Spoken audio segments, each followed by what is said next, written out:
আমাকে ভুলে যাওয়া যার পক্ষে খুব সহজ, আমি চাই সে আমাকে এই মুহূর্তে ভুলে যাক। আমার সাথে কথা না বললেও যার কিচ্ছুটি আসে যায় না, আমি চাই তার সাথে আমার আর কখনো কথা না হোক। আমার অভাব যাকে বিচলিত করে না,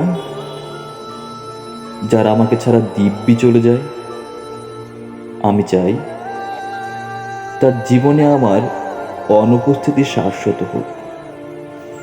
আমার অভিমান, আমার কান্না, আমার নির্ঘুম রাত যাকে বিন্দু মাত্র স্পর্শ করতে পারে না, আমি চাই তার আঙ্গুল আর কোনোদিন আমার আঙ্গুলে স্পর্শ না করুক। তাতে আমি কষ্ট পেলে পাই, ভেঙে গেলে যাই, একলা হলে হই। নিজের উপস্থিতির অবহেলা সহ্য করার থেকে তার অনুপস্থিতির নীরবতা ঢের ভালো।